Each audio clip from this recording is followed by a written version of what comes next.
ಅಂತರಾಳದೊಂದು ಕೂಗು ಈ ಯುಗಾಂತರ ಯುಗಾಂತರ.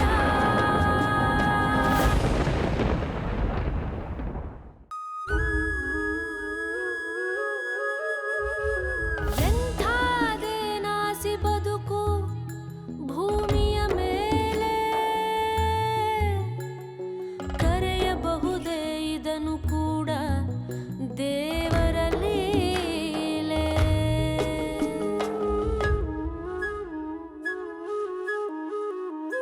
ದಾಹ ದಾಹವೆಂದು ನದಿಯೇ ನೀರ ಕುಡಿಯಿತು, ಹಸಿದ ಭೂಮಿಯು ಬೀಜವನ್ನು ತಾನೇ ನುಂಗಿತು. ಕಣ್ಣ ನೀರು ಕುಡಿಯಲು, ಒಡಲ ಬೆಂಕಿ ತಿನ್ನಲು, ಬದುಕಿನ ಹಠ ಇಂಥ ಕಾಲದಲ್ಲೂ ಬದುಕಲು. ಎಂಥಾದೇನಾಸಿ ಬದುಕು. ನಮ್ಮ ಎದೆಯ ಒಳಗೆ ನಮ್ಮ ಕಾಯುವ ದೇವರು ಒಂದು ಕಾಳಜಿಯ ಕರೆಗೆ ಕಾಯುತ್ತಿರುವರು. ತನಗೆ ತಾನೇ ತೆರೆವುದಾಗ ಬಿಡುಗಡೆಯ ದ್ವಾರ. ಅಂತರಾಳದೊಂದು ಕೂಗು ಈ ಯುಗಾಂತರ ಯುಗಾಂತರ.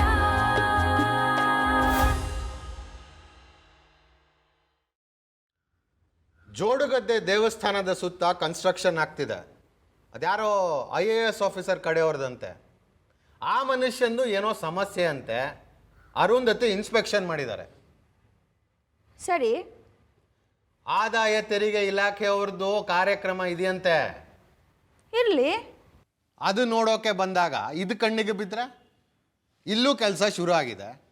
ಹಣ ಸುರೇಶನದ್ದು ಲೆಕ್ಕದಲ್ಲಿಲ್ಲ. ಅರುಂಧತಿನ ಹೋಗಿ ನೋಡ್ತೀನಿ.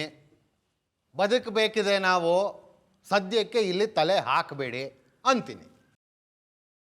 ಸದ್ಯಕ್ಕೇನೋ ಸರಿ, ಒಂದು ಪರ್ಮನೆಂಟ್ ಸೊಲ್ಯೂಷನ್ ಆಗಬೇಕು. ವಿಚಾರಿಸಿದ್ದೀನಿ. ಸಾಮಾನ್ಯ ಈ ತರಹದ ಸೇವಾ ಮನೋಭಾವ ಆಕ್ಟಿವಿಟಿ ಮಾಡೋರೆಲ್ಲ ಒಂದು ಟ್ರಸ್ಟ್ ಅಂತ ಮಾಡ್ಕೋತಾರಂತೆ. ಇಲ್ಲಿ ಸೇವಾ ಮನೋಭಾವ ಎಲ್ಲಿ ಬಂತು? PG ನಡೆಸ್ತೀವಿ, ಬಾಡಿಗೆ ಕೊಡ್ತಾರೆ. ವಯಸ್ಸಾದವ್ರನ್ನ ಇಟ್ಕೋತೀವಿ, ನೋಡ್ಕೋತೀವಿ, ಅವರು ಅದರ ಬೆಲೆ ಕೊಡ್ತಾರೆ. ಬೆಲೆ ಕೊಡ್ತಾರೆ ಸರಿ, ಆದರೆ ಮಾಡೋರು ಎಷ್ಟು ಜನ ಇದ್ದಾರೆ? ಕಾನೂನು ಇದೆಯಂತೆ, ಬೆಲೆ ತಗೋಬಹುದು. ಆದರೆ ಲಾಭಾಪೇಕ್ಷೆ ಇಲ್ಲದೆ ಮಾಡಬೇಕು. ಅಂದ್ರೇನು? ಎಷ್ಟು ಖರ್ಚಾಗುತ್ತೋ ಅಷ್ಟೇ ತಗೋಬೇಕು. ಅಲ್ಲಿಗೆ ಏನಾದಾಗಾಯ್ತು? ಸುರೇಶನ ಹಣ ಇಲ್ಲಿ ತೊಡಗಿಸ್ತೀವಿ, ಅದ್ರ ಮೇಲೆ ಸ್ವಲ್ಪ ಆದಾಯ ಬೇಕಲ್ವಾ? ಲೆಕ್ಕದಲ್ಲಿ ಲಾಭ ಇರಬಾರ್ದೆ ಅಷ್ಟೇ. 2 ಬೆನ್ಸ್ ಕಾರ್ ತಗೋ, ಉಪಯೋಗಿಸು, ಯಾರು ಬೇಡ ಅಂತಾರೆ. ಎಲ್ಲ ಕೋಣೆಗಳಿಗೂ ಏರ್ ಕಂಡೀಷನ್ ಹಾಕ್ಸು, ನೀನು ಅದರಲ್ಲೇ ಬದುಕ್ತೀಯಲ್ಲ, ಏನು ಸಮಸ್ಯೆ ಇರಲ್ಲ. ನೀನು ಭಾವ ಫಾರಿನ್ ಟೂರ್ ಮಾಡಿ, ಅಲ್ಲಿ ಈ ಥರದ ಸಂಸ್ಥೆಗಳು ಏನು ಮಾಡ್ತಿವೆ ಅದನ್ನ ನೋಡಕ್ಕೆ ಹೋಗಿ, ಖರ್ಚು ಇಲ್ಲಿ ಹಾಕಿ. ಪರವಾಗಿಲ್ವಾ? ಅದ್ಭುತವಾದ ಬದುಕಾಗತ್ಯೆ. ಸುತ್ತ ಇನ್ನಷ್ಟು ಜಮೀನು ತಗೊಳ್ಳೋಣ, ಎಲ್ಲ ಟ್ರಸ್ಟ್ ಹೆಸರಲ್ಲೇ ಆಗಲಿ. ಲಂಚದ ಹಣ ತೊಡಗಿಸ್ತಿರೋದು, ಅದನ್ನ ಹೇಗೆ ಮುಚ್ಚಿಡ್ತೀಯಾ? ಈಗ ಟ್ರಸ್ಟ್ ಮಾಡೋ ಉದ್ದೇಶನೇ ಅದಲ್ವೇನೆ. ಚಾರಿಟಬಲ್ ಆರ್ಗನೈಸೇಷನ್ ಅಂತಾದರೆ ಆದಾಯ ತೆರಿಗೆ ಇಲಾಖೆಯಲ್ಲಿ ರಿಜಿಸ್ಟ್ರೇಷನ್ ಆಗಬೇಕು. ಅದಾಗತ್ತೆ. ಸರಿ, ರಿಜಿಸ್ಟ್ರೇಷನ್ ಆದ ನಂತರ ಅದರ ಆದಾಯಕ್ಕೆ ತೆರಿಗೆ ಇಲ್ಲ. ಬಂದದ್ದು ಖರ್ಚಾಗಬೇಕು, ಲಾಭ ಇರಬಾರ್ದು ಅಷ್ಟೆ. ಆಯಿತು. ಮೀರಿ ಆದಾಯ ತೆರಿಗೆ ಇಲಾಖೆಯಲ್ಲಿ ATG ಅಂತ ಒಂದು ರೆಕಗ್ನಿಷನ್ ಕೊಡ್ತಾರೆ. ಅದನ್ನು ಈ ಟ್ರಸ್ಟಿಗೆ ತಗೋಬೇಕು. ಈಗ ನಮ್ಮ ಟ್ರಸ್ಟ್ಗೆ ATG ಇದೆ ಅಂತ ಇಟ್ಕೋ. ನಾವು ಡೊನೇಷನ್ಸ್ ಕೊಡಿ ಅಂತ ಜನರಿಂದ ಹಣ ಕಲೆಕ್ಟ್ ಮಾಡ್ಬೋದು. ಇದಕ್ಕೆ ಡೊನೇಷನ್ ಕೊಟ್ಟರೆ ಅವರಿಗೆ ಆದಾಯದಲ್ಲಿ ಅದನ್ನು ಕಮ್ಮಿ ಮಾಡ್ತಾರೆ, ಅಷ್ಟು ತೆರಿಗೆ ಉಳಿಯುತ್ತೆ. ಯಾರು ಯಾಕೆ ಕೊಡ್ತಾರೋ? 100ಕ್ಕೆ 30 ತೆರಿಗೆ ಅಂತಾರೆ. 30 ಉಳಿಸೋದಕ್ಕೆ ಯಾರಾದರೂ 100 ಕಳ್ಕೊತಾರಾ? ಇಲ್ಲಿ ಕೇಳೆ ಅಕ್ಕ, ಈಗ ಸುರೇಶನ 1 ಲಕ್ಷ ಕ್ಯಾಶು ಲಂಚದ್ದು ಇಲ್ಲಿ ತಂದು ಇಡ್ತಾನೆ. ಸರಿ, ಪರಿಚಯದ ಬ್ಯಾಂಕ್ ಮ್ಯಾನೇಜರ್ ಇದ್ದಾರೆ, ಅವರಿಗೆ ಹೇಳೋದು ನೀವು 1 ಲಕ್ಷ ನಮ್ಮ ಟ್ರಸ್ಟ್ಗೆ ಡೊನೇಷನ್ ಕೊಡಿ, ಅಲ್ಲಿ ನಿಮಗೆ 15,000 ತೆರಿಗೆ ಉಳಿಯುತ್ತೆ. ಆಯಿತು. ನಾವು 1 ಲಕ್ಷ ಕ್ಯಾಶ್ ನಿಮಗೆ ಕೊಡ್ತೀವಿ, ನಿಮ್ಮ ಹಣ ನಿಮಗೆ ವಾಪಸ್ ಬಂತು, ತೆರಿಗೆನೂ ಉಳೀತು. ಹೀಗೆ ಸುರೇಶನ 1 ಲಕ್ಷ ಆ ಬ್ಯಾಂಕ್ ಮ್ಯಾನೇಜರ್ ಹೆಸರಲ್ಲಿ ಲೆಕ್ಕಕ್ಕೆ ಬರುತ್ತೆ. ಹೀಗೆ ಸುರೇಶ ತಂದು ಕೊಡ್ತಾ ಇರಲಿ, ನಾವು ಗಿರಾಕಿ ಹುಡುಕೋದು, ಎಲ್ಲ ಅಕೌಂಟಿಗೆ ತಗೊಳ್ಳೋದು. ತಲೆ ಕಣೋ ನಿಂದು. ಅಲ್ಲಾಡ್ಸೋಕ್ಕಾಗಲ್ವೇ? ಎಲ್ಲ ಕಾನೂನು ಪ್ರಕಾರ ಆಗತ್ತೆ. ಬದುಕಿನಲ್ಲಿ ಸುಖವಿರುತ್ತೆ, ಸಮೃದ್ಧಿ ಇರುತ್ತೆ, ಸಮಾಜದಲ್ಲಿ ಸೇವೆಗೆ ಅಂತ ಗುರುತಿಸಿಕೊಂಡ ಹೆಸರಾಗತ್ತೆ. ಕಳೆ ಬರುತ್ತೆ ಅಕ್ಕ, ನಾಳೆ ರಾಜ್ಯೋತ್ಸವ ಅವಾರ್ಡ್ ಬರ್ಬೋದು, ಪದ್ಮಶ್ರೀ ಬಂದರೂ ಅನುಮಾನ ಇಲ್ಲ. ಹಾಗಂತ್ಯಾ? ಆಗ ಸ್ವಲ್ಪ ಬಿಳಿ ಕೂದಲು ಕಾಣಿಸೋ ಹಾಗಿರ್ಲೆ, ಒಂದು ಗ್ರೇಸ್ ಇರುತ್ತೆ. ಸುರೇಶನಿಗೆ ನೀನು ಹೇಳೋ, ನಾನು ಹೇಳ್ತೀನಿ, ಎಷ್ಟಾಗತ್ತೋ ಅಷ್ಟು ಕೆರ್ಕೋ, ನಾನು ಹುಡುಕ್ತೀನಿ ಗಿರಾಕಿಗಳು. ಹಣ ಕನ್ವರ್ಟ್ ಆಗತ್ತೆ, ಆಸ್ತಿ ಆಗತ್ತೆ, ಐಷಾರಾಮಿ ಬದುಕಾಗತ್ತೆ, ಹೆಸರಾಗತ್ತೆ. ಇನ್ನೇನೆ ಮೆರವಣಿಗೆನೆ.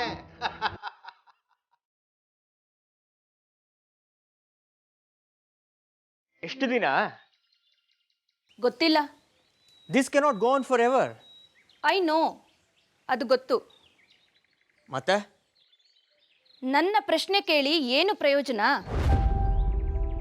ಇಬ್ಬರು ಕೂತು ಮಾತಾಡಿ ನಿರ್ಧರಿಸಬೇಕಾದ ವಿಷಯ. ನಾನು 10 ಹೆಜ್ಜೆ ಬರೋದಕ್ಕೆ ಸಿದ್ಧ, ನೀನು 1-2 ಬರಬೇಕಾಗತ್ತೆ. ಪಟ್ಟ ಹಿಡಿದು ಕೂತ್ರೆ ಇಬ್ಬರಿಗೂ ಸುಖವಿಲ್ಲ. ನೋಡು, ಈ ಮಗು ಬೇಕಿರ್ಲಿಲ್ಲ. ಅದಕ್ಕೀಗ 6 ವರ್ಷ. ಚರ್ಚೆ ಅಪ್ರಸ್ತುತ. ಮನೆ, ಮಕ್ಕಳು, ಹೆಂಡತಿ ಇದೆಲ್ಲ ಬದುಕಿನ ಅವಶ್ಯಕತೆ, ಒಪ್ತೀನಿ. But you cannot sacrifice your career for that. The child needs my assistance. ಪ್ರೀತಿಸಿ ಮದುವೆ ಆದ್ವಿ, ಇಬ್ರು ಕ್ವಾಲಿಫೈಡ್, ಹಾಗಾಗಿ ವೃತ್ತಿ ಸಂಬಂಧ ಏನು ಸಮಸ್ಯೆ ಬರಲ್ಲ ಅನ್ಸಿತ್ತು. ಈಗಲೂ ಅಂಥದ್ದೇನು ಇಲ್ಲ. ಸಾಕಷ್ಟು ನಿರ್ಧಾರಗಳನ್ನ ಒಟ್ಟಿಗೆ ತಗೊಂಡಿದ್ದೀವಿ. ಅದಕ್ಕೆ ನಾನು ಬದ್ಧ. ಸಾಲ ಮಾಡಿ ಮನೆ ತಗೊಂಡಾಗಿದೆ, ಒಂದು ನರ್ಸಿಂಗ್ ಹೋಮ್ ಕಟ್ಟಾಗಿದೆ, ತೋಟ ಇದೆ. ಇದೆಲ್ಲದರ ಮೇಲೆ ಸಾಲ ಇದೆಯೇ? ಎಲ್ಲವೂ ಮಾರ್ಟ್ಗೇಜು, ಪ್ರತಿ ತಿಂಗಳು ಕಟ್ಟಬೇಕು. ಇಬ್ಬರು ವೃತ್ತಿ ಮುಂದುವರಿಸಿ ದುಡಿಮೆಯಲ್ಲಿ ಗಮನ ಇದ್ರೆ ಸಾಲ ತೀರಿಸಬಹುದು, ಇಲ್ಲದಿದ್ರೆ ಆಗಲ್ಲ. ಸೊ ಮಗುವಿನೊಟ್ಟಿಗೆ 24 ಗಂಟೆ ಸಮಯ ಕಳೆಯೋಕ್ಕಾಗಲ್ಲ. ಅದಕ್ಕೆ ಅಂತ ಸಂಸ್ಥೆಗಳಿವೆ, ಸುಸಜ್ಜಿತವಾದ ಬೋರ್ಡಿಂಗ್ ಸ್ಕೂಲ್ಗಳಿವೆ, ಅವ್ರು ನೋಡ್ಕೋತಾರೆ. ನೀನು ಕೆರಿಯರ್ ಕಡೆ ಗಮನ ಕೊಡು, ಅದು ಬದುಕಿಗೆ ಮುಖ್ಯ. ನನ್ನದೂ 1-2 ಮಾತಿದೆ, ಕೇಳಿಸ್ಕೊ. ನೀನಂತೀಯ ಕೆರಿಯರ್ ಮುಖ್ಯ, ಮಗ ಅಲ್ಲ ಅಂತ. ಅದಲ್ಲ, ಮಗನನ್ನು ಯಾರೋ ನೋಡ್ಕೋತಾರೆ, ಹಣ ಬಿಸಾಕಿದ್ರೆ ಆಯಿತು. ಆದರೆ ನಿನ್ನ ಕೆರಿಯರ್ಗೆ ನೀನೇ ಸಮಯ ಕೊಡಬೇಕು. ನನ್ನ ಮಾತು ಪೂರ್ತ ಕೇಳಿಸ್ಕೊ. ಅವನೇನೋ ಅರ್ಜಿ ಹಾಕಿ ಕಾಯ್ತಾ ಇರಲಿಲ್ಲ ನನ್ನನ್ನು ಪ್ರಪಂಚಕ್ಕೆ ತನ್ನಿ ಅಂತ. ನಮಗೆ ಸುಖ ಬೇಕಿತ್ತು, ಹಾಗಾಗಿ ಅವನು ಅಲ್ವಾ? ಅವನ ಸಮಸ್ಯೆಗೆ ಮೂಲ ಕಾರಣ ನಾವು ಕೂಡ. ಹಾಗಿದ್ದಾಗ I feel it's my responsibility to assist him. ವೈದ್ಯಕೀಯ ವೃತ್ತಿಲಿದ್ದೀವಿ, ಪ್ರಪಂಚದ ನೋವುಗಳಿಗೆ ಉತ್ತರ ಕೊಡೋದು ಕರ್ತವ್ಯ. ಸ್ವಂತ ಮಗನ ನೋವು ಅವಶ್ಯಕತೆಗೆ ಸ್ಪಂದಿಸ್ತೇ ಇರೋದು ಹೇಗೋ? ಮೊದಲು ಮಗ, ನಂತರ ಕೆರಿಯರ್. ಬೆಟ್ಟದಷ್ಟು ಸಾಲವಾಗಿದೆಯೇ, ತೀರ್ಸೋದು ಹೇಗೆ? Unless both of us earn, it would be difficult. ತೋಟದ ಅವಶ್ಯಕತೆ ಇದೆ ಅಂತ ನನಗನ್ಸಲ್ಲ. ಅದನ್ನು ಮಾರು. 2 ಎಕರೆ ಜಾಗದಲ್ಲಿ 20 ಕೋಣೆಯ ಮನೆ. If you think it is not affordable, ಮಾರು. ಅಷ್ಟು ಸಾಲ ಕಮ್ಮಿ ಆಗತ್ತೆ. ದೊಡ್ಡವನು ಬೋರ್ಡಿಂಗ್ ಸೇರಾಯ್ತು. ಇನ್ನು ಉಳಿದಿರೋದು ನಾವು 3 ಜನ. ಸಣ್ಣ ಮನೆ ಸಾಕು. ಇವನು ಸರಿ ಹೋಗ್ತಾನಾ? ಪ್ರಯತ್ನ ನನ್ನದು. Both of us are in this profession. ವೈಜ್ಞಾನಿಕವಾಗಿ ಇವನು ಸಂಪೂರ್ಣ ಸರಿ ಹೋಗಿ ಸ್ವಾಭಾವಿಕ ಬದುಕು ಸಾಧ್ಯನಾ? ಇಬ್ಬರಿಗೂ ಇದ್ರ ಬಗ್ಗೆ ಅರಿವಿದೆ. I know it's difficult. Don't you think you are wasting your time? ಸರಿ ಹೋಗೋದಕ್ಕೆ ಸಮಯನ ವ್ಯರ್ಥ ಮಾಡ್ತಿದ್ದೀಯಾ? ಕೆರಿಯರ್ನ ಬಲಿ ಕೊಡ್ತಿದ್ದೀಯಾ? Is it worth all that? ನೀನು ವ್ಯವಹಾರ ಮಾತಾಡ್ತಿದ್ದೀಯಾ, ನಾನು ಭಾವದ ತುರ್ತುಗಳನ್ನು ಬಿಡಿಸಿಡ್ತಾ ಇದ್ದೀನಿ. ಬದುಕಿಗೆ ಭಾವ ಮುಖ್ಯನಾ, ವ್ಯವಹಾರ ಮುಖ್ಯನಾ? I am not sure. ಬದುಕು ಭಾವಗಳ ಮೇಲೆ. ಗೆಲುವು ಸೋಲು, ಸುಖ ದುಃಖ, ವ್ಯಾಮೋಹ ನಿರ್ಲಿಪ್ತತೆ ಎಲ್ಲವೂ ಭಾವಗಳೇ. ಹಣ ಅದಕ್ಕೆ ಪೂರಕ ಅಲ್ವಾ? ವಸ್ತುನ ಜೀವನ ಅಂತ ಕೇಳಿದ್ರೆ ಜೀವನೇ. ವಸ್ತುಗಳು ಜೀವದ ಅವಶ್ಯಕತೆ. ತಾಯಿ ನಾನು. He is my priority. ಅವನ ಹುಟ್ಟಿಗೆ ನಾನು ಕಾರಣ. ಅವನ ಈಗಿನ ಪರಿಸ್ಥಿತಿಗೂ ಪರೋಕ್ಷವಾಗಿ ಕಾರಣ ಇರಬಹುದು.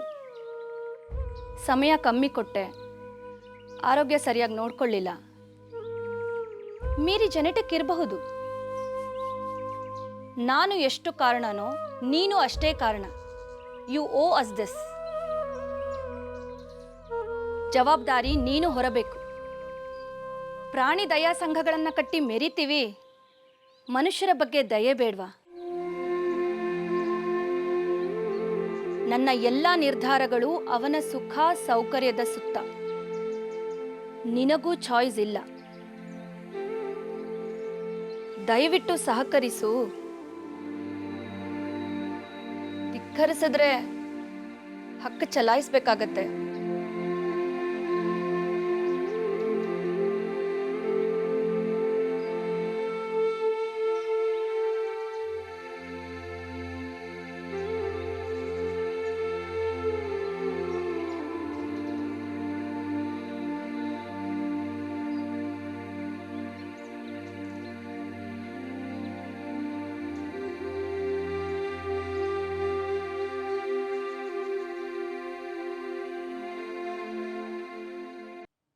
ನಿನ್ನ ಅಪ್ಪ ಬದುಕಿರೋವರೆಗೂ ಅರುಂಧತಿ ನಿನ್ನನ್ನು ಮುಟ್ಟಲ್ಲ. ಅಷ್ಟರೊಳಗೆ ನೀನು ನಿನ್ನ ವ್ಯವಹಾರಗಳನ್ನು ಸ್ವಚ್ಛ ಮಾಡಿಕೊಂಡು ಆಸ್ತಿ ಪಾಸ್ತಿ ಒಪ್ಪ ಮಾಡಿಕೊಂಡ್ರೆ ಉಳಿದೆ, ಇಲ್ಲದಿದ್ರೆ ಮುಳುಗ್ತೀಯ. ಹೇಳಿ. ಅವಳು ಕೈ ತೊಳ್ಕೊಂಡು ಶಾರದಾ ಪ್ರಸಾದ್ ಹಿಂದೆ ಬಿದ್ದಿದ್ದಾಳೆ. ಇಲ್ಲಿ ಅಂಟ್ಕೊಂಡ್ರೆ ನಿನಗೂ ಅಪಾಯ ತಪ್ಪಲ್ಲ. ಅದಕ್ಕೆ ಕಳಚ್ಕೋ. ಎಷ್ಟು ಬೇಗ ಆಗುತ್ತೋ ಅಷ್ಟು ಬೇಗ ಕಳಚ್ಕೋ. ವಿಚ್ಛೇದನಕ್ಕೆ ಮಾನಸ ಸಿದ್ಧ ಇದ್ದಾಳೆ. ಕನ್ಸೆಂಟ್ ನೀನು ಕೊಟ್ರೆ ಬೇಗ ಮುಗಿಯತ್ತೆ. ವಕೀಲರನ್ನ ನಾನು ಗೊತ್ತು ಮಾಡ್ತೀನಿ. ತಿಂಗಳಲ್ಲಿ ಮುಗಿಸೋಣ. ಬಿಗಿಯಾಗಿ ಕೂತ್ರೆ ಆಸ್ತಿಯಲ್ಲಿ ಪಾಲು ಬರುತ್ತೆ. ಅದು 10 ವರ್ಷ ತಗೋಬೋದು, 20 ವರ್ಷ ತಗೋಬೋದು. ನಿನ್ನ ಬದುಕು ಮುಗಿದಿರುತ್ತೆ. ಮಾನಸ ಆಡೋದು ಮುಗಿಯತ್ತಲ್ವಾ? ದಡ್ಡ, ಸದ್ಯದ ಪರಿಸ್ಥಿತಿ ನೋಡು. ಯಾರಿಗೆ ಸಮಸ್ಯೆ ಆಗಿರೋದು? ಮಾನಸ ನೆಮ್ಮದಿಯಾಗಿ ಅವನ ತೋಳ ತೆಕ್ಕೆಯಲ್ಲಿ ಹೊರಗಿದ್ದಾಳೆ. ಸುಖಕ್ಕೆ ಬರ ಇಲ್ಲ, ಸೌಕರ್ಯಕ್ಕೆ ಬರ ಇಲ್ಲ. ಇನ್ನು ಸಚಿನ್ನು ನಾನ್ ಪೇಯಿಂಗ್ ಗೆಸ್ಟು. ಊಟ ತಿಂಡಿ ಕಳೆಯುತ್ತೆ, ಮದಿರಿಗೆ ಕಮ್ಮಿ ಇಲ್ಲ, ಮಾನಿನಿ ಇದ್ದಾಳೆ, ಸುಖ ಇದೆ, ಜವಾಬ್ದಾರಿ ಇದೆ. ಶಾರದಾ ಪ್ರಸಾದ್ ಆಸ್ತಿ ಲೆಕ್ಕದಲ್ಲಿ ಆನಂದವಾಗಿದ್ದಾರೆ. ನರಳ್ತಾ ಇರೋದು ನೀನು. ವಾಸಕ್ಕೆ ಮನೆ ಆಗ್ತಿದೆ, ಅಂಗಡಿ ಆಗ್ತಿದೆ, ಬಾಡಿಗೆ ಬರುತ್ತೆ, ಮೇಲೆ ರೂಮುಗಳು. PGಗೆ ಸಮಸ್ಯೆ ಇಲ್ಲ. ಮುದುಕಿ ಮನೇಲೇ ಸೆಟ್ಲ್ ಆಗಿದೆ. ಅವಳ ಮಗನಿಗೆ ಗಿಲ್ಟು. ಅಮ್ಮನ್ನ ಒಬ್ಳೆ ಬಿಟ್ಟಿದ್ದೀನಿ ಅಂತ. ನಾವು ನೋಡ್ಕೋತಾ ಇದ್ದೀವಿ, ಧಾರಾಳವಾಗಿ ಕಳಿಸ್ತಾ ಇದ್ದಾನೆ. ಇದಕ್ಕೆ ಆರೋಗ್ಯ ಚೆನ್ನಾಗಿದೆ, ಒಂದು 10 ವರ್ಷ ಸಮಸ್ಯೆ ಇಲ್ಲ. ಸೊ ನನಗೆ ಒಂದು ಅದ್ಭುತವಾದ ಆದಾಯದ ಮೂಲ ಕಾಣಿಸ್ತಿದೆ. ಇನ್ವೆಸ್ಟ್ ಮಾಡ್ತೀಯಾ? ಹೇಳಿ. ರ್ಯಾಂಕು ಡಿಸ್ಟಿಂಕ್ಷನ್ನು ಬಂದ 3/4 ವಾಸಿ ಹುಡುಗರು ಇಲ್ಲೇ ಸೆಟಲ್ ಆಗಿಲ್ಲ. ಉಳ್ಕೊಂಡವರು ಹೆಚ್ಚು ಕಮ್ಮಿ ನಮ್ಮಂಥವ್ರೆ, ಡ್ರಾಪ್ ಔಟು, 3rd ಕ್ಲಾಸು, ಹೀಗೆ. ಅವು ಕೆರಿಯರು ಅಂತಂದು ಹೊರ ದೇಶಗಳಲ್ಲಿ ಸೆಟ್ಲ್ ಆಗಿವೆ. ಇಲ್ಲಿ ವಯಸ್ಸಾದ ಪೇರೆಂಟ್ಸು ಸ್ವತಂತ್ರವಾಗಿ ಬದುಕ್ತಿದ್ದೀವಿ ಅನ್ನೋ ಭ್ರಮೆನಲ್ಲಿ ಆಸ್ತಿ ಕಾಯ್ತಾ ನರಳ್ತಾ ಇದೆ. ಮಕ್ಕಳಿಗೆ ಗಿಲ್ಟು, ಇಲ್ಲಿ ಮುದುಕಿಯರಿಗೆ ಸ್ವತಂತ್ರ ಬದುಕಿನ ಭ್ರಮೆ. ಆರೋಗ್ಯ ಕೆಡುತ್ತೆ, ಆಸ್ಪತ್ರೆಗೆ ಸೇರಿಸ್ಬೇಕು, ಅಲ್ಲಿಂದ ಇಲ್ಲಿಗೆ ಬರೋಕ್ಕಾಗಲ್ಲ, ನೋಡ್ಕೊಳ್ಳೋಕ್ಕೆ ಜನ ಬೇಕು, ಅವ್ರು ಇಲ್ಲಿಗೆ ಬಂದು ಕೂರಕ್ಕಾಗಲ್ಲ, ಅಪರಿಚಿತರ ಕೈಲಿ ಕೊಡಕ್ಕಾಗಲ್ಲ. ನಾಳೆ ಸಾಯಬಹುದು, ಹೆಣ ಒಪ್ಪ ಮಾಡಿ ಕಾಯೋಕೆ ಜನ ಬೇಕು, ನಂತರ ಆಸ್ತಿ ಮಾರಬೇಕು, ಅದಕ್ಕೆ ಅಸಿಸ್ಟೆನ್ಸ್ ಬೇಕಾಗುತ್ತೆ. ಹೊರ ದೇಶದಲ್ಲಿ 30 ವರ್ಷ ಕಳೆದಿರ್ತಾರೆ. ಇಲ್ಲಿಯ ವ್ಯವಸ್ಥೆಯ ಅರಿವು ಮಸುಕಾಗಿರುತ್ತೆ. ಸಹಾಯಕ್ಕೆ ಸ್ಥಳೀಯರು ಬೇಕಾಗ್ತಾರೆ. ಅದಕ್ಕೆ ಒಂದು ಓಲ್ಡ್ ಏಜ್ ಹೋಮ್ ಮಾಡೋಣ. ಹತ್ತಿರದಲ್ಲೇ ದೇವಸ್ಥಾನ ಇದೆ, ನದಿ ಇದೆ, ಸುತ್ತ ಕಾಡಿದೆ, ಪ್ರಶಾಂತ ವಾತಾವರಣ, ಏರ್ ಕಂಡೀಷನ್ಡ್ ಕಾಟೇಜಸ್ ಕಟ್ಟಬಹುದು, ವೆಲ್ ಎಕ್ವಿಪ್ಡ್ ಕಿಚನ್ ಆಗಬಹುದು, ಒಂದು ಡೈನಿಂಗ್ ಹಾಲು, ಔಷಧೋಪಚಾರದ ವ್ಯವಸ್ಥೆ, ಒಂದು ಥಿಯೇಟ್ರು ಎಂಟರ್ಟೈನ್ಮೆಂಟ್ಗೆ, ಲೈಬ್ರರಿ ಓದೋರಿದ್ರೆ. ಸ್ಪೆಸಿಫೈ ಮಾಡೋಣ, ಒಂಟಿ ಮುದುಕಿಯರಿಗೆ ಪ್ರಿಫರೆನ್ಸು, ಮಕ್ಕಳು ಇನ್ವೇರಿಯಬಲಿ ಫಾರಿನಲ್ಲಿರಬೇಕು. ಒಂಟಿ ಜೀವಿಗಳು ಮುಕ್ತಿ ಕಾಣದ ಆತ್ಮಗಳ ಥರ ಅಂಡಲಿತಿರ್ತವೆ. ಅವಕ್ಕೆ ಮೋಕ್ಷ ಕಾಣಿಸ್ಬೋದಾ?